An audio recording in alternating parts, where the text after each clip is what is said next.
মৰমৰ ছাত্ৰ-ছাত্ৰীসকল, আজি আমি অসমীয়া বৰ্ণমালাৰ বিশিষ্ট স্বৰধ্বনি, বিশিষ্ট ব্যঞ্জনধ্বনিৰ বিষয়ে পঢ়িম।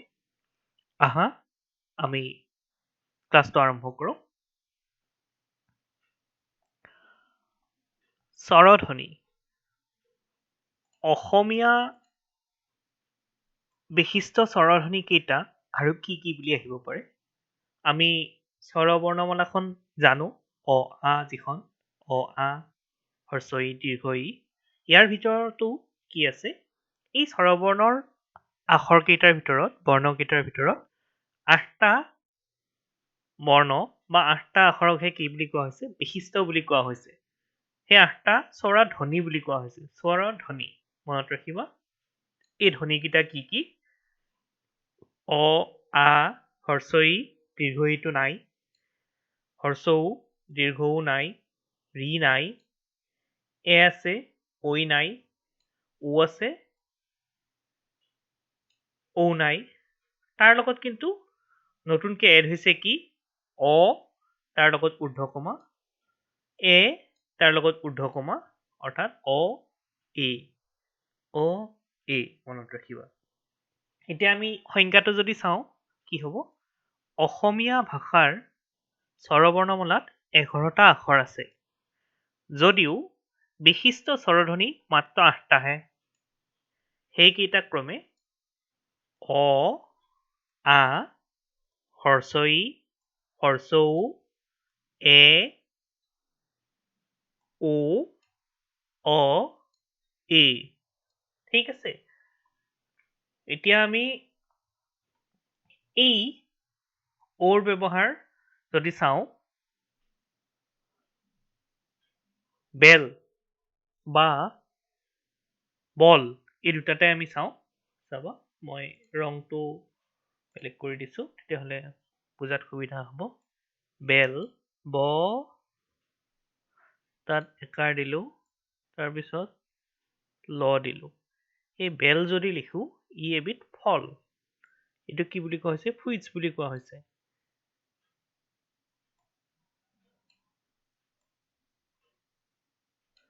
আকৌ যদি মই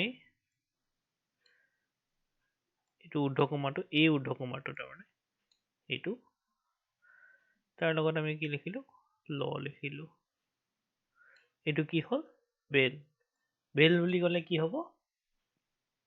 আমি স্কুলত যে ঘণ্টাটো বজাওঁ, সেই বেলটোৰ কথা ক'ম।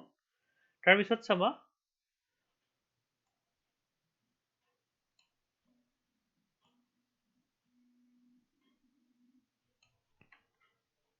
বল।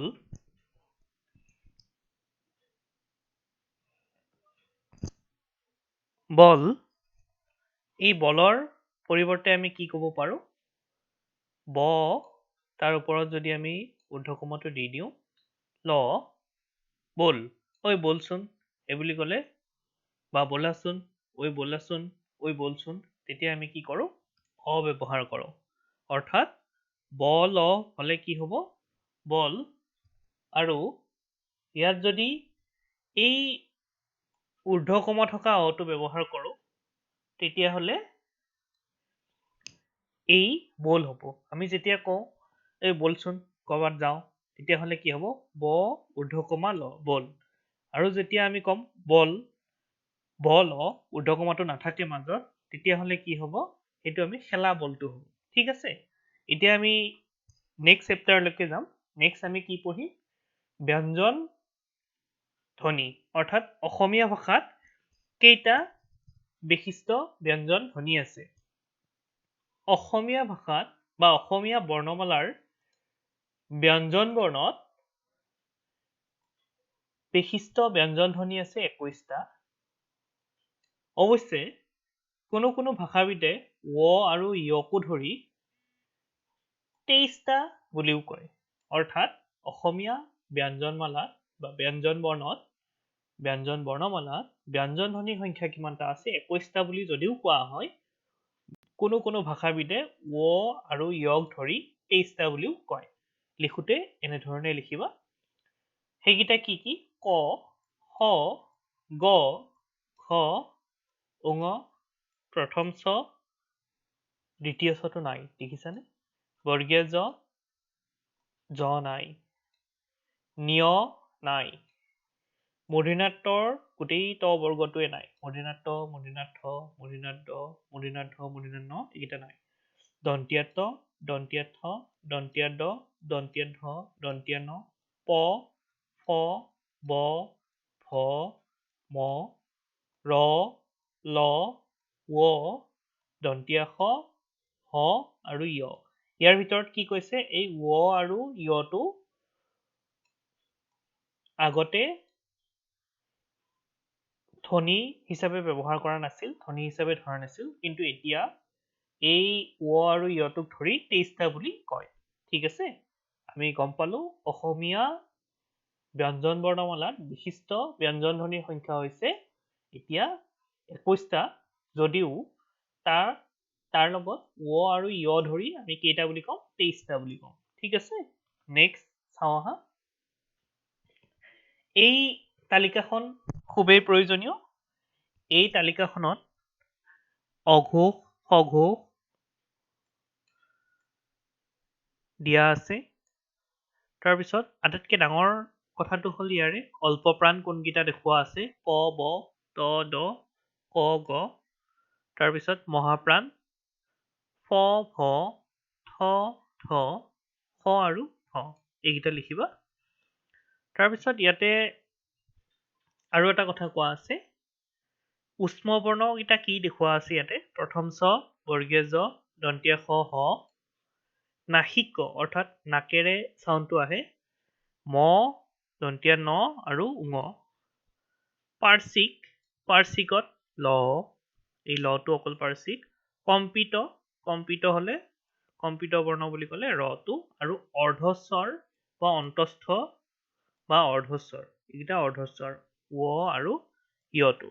ইয়াতেও তোমালোকে চোৱা, ইয়াতেও যদি হিচাপ কৰা দেখা পাবা এই ৱ আৰু য়টো নধৰিলে 21টা হয়, ৱ আৰু য়টো ধৰাৰ লগে লগে 23টা হৈ যায়। ঠিক আছে, এইকেইটাৰ এটা প্ৰশ্ন আহিবই, এটা কুৱেশ্যন আহিবই ইয়াৰ পৰা, যি এক্সামে নহওক ইয়াৰ পৰা আহে অসমীয়াৰ। মই পিছত ভালদৰে দেখাই দিছো, চোৱা। তাৰোপৰি আৰু এটা বস্তু আমি চাব লাগে যে বৰ্গ, এই কৰ যে এই লাইনটো দেখা যায় ক খ গ ঘ ঙ, ইয়াক ক বৰ্গ বুলি কোৱা হয়। তাৰপিছত চাবা প্ৰথম ছ দ্বিতীয় ছ বৰ্গীয় জ ঝ এইটোক ছ বৰ্গ বুলি কোৱা হয়। তাৰপিছত মূৰ্ধন্যাত মূৰ্ধন্যাথ মূৰ্ধন্যাদ মূৰ্ধন্যাধ মূৰ্ধন্যান এইটোক ত বৰ্গ বুলি কোৱা হয়। দন্ত্যাত দন্ত্যাথ দন্ত্যাদ দন্ত্যাধ দন্ত্যান এইটোক দন্ত্যাত বৰ্গ বুলি কোৱা হয়।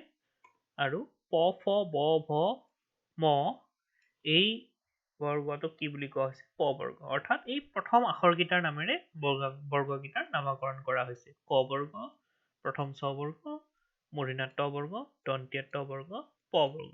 আৰু কৰ পৰা এই মলৈকে এইকেইটাক স্পৰ্শ বৰ্ণ বুলি কোৱা হৈছে। ক খ গ ঘ ঙ ইয়াৰ পৰা একে মলৈকে এই গোটেইকেইটা আখৰকে কি বুলি কোৱা হৈছে, স্পৰ্শ বৰ্ণ বুলি কোৱা হৈছে, স্পৰ্শ। ঠিক আছে, ইয়াৰ পিছত আমি চাম আহা উষ্ম বৰ্ণ। উষ্ম বৰ্ণকেইটা কি কি মনত ৰাখিবা, ছ জ দন্ত্য স হ, অৰ্থাৎ প্ৰথম ছ বৰ্গীয় জ দন্ত্য স হ, এইকেইটা কি কোৱা হৈছে, উষ্ম বৰ্ণ। মনত ৰাখিবা, লিখি ল'বা তোমালোকে।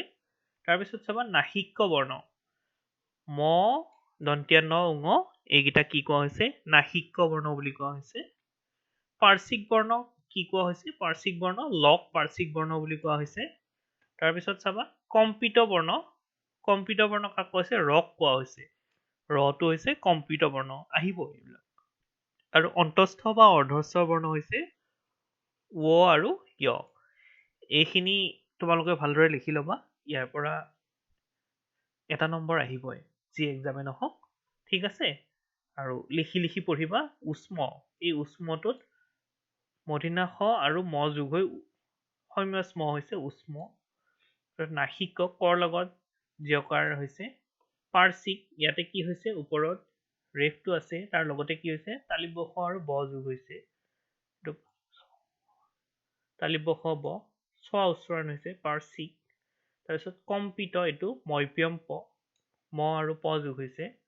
আৰু অন্তস্থ, বুলি কোৱাৰ লগে দন্ত্যান নৈত্যান ত দন্ত্যান ন আৰু তাৰ তলত দন্ত্যাত ত যোগ হৈছে নৈত্যান ত আৰু এইটো দন্তীয়া খ আৰু তাৰ লগত দন্তীয়া ঠ যোগ হৈছে যদিও হৰ নিচিনা দেখা হৈছে ইয়াত দন্তীয়া ঠ যোগ হৈছে অন্ত স্থ অন্ত স্থ অন্তস্থ আৰু এইটো অৰ্ধ স্বৰ দন্তীয়া খ আৰু তলত ব অৰ্থাৎ দন্তীয়া খ যোগ ব হলে হয় স্ব উচ্চাৰণ হয় অৰ্ধস্বৰ স্বৰ্ণ তেনেকুৱা ধৰণে হয় ঠিক আছে আজিলৈ এইখিনিতে এৰিছো ধন্যবাদ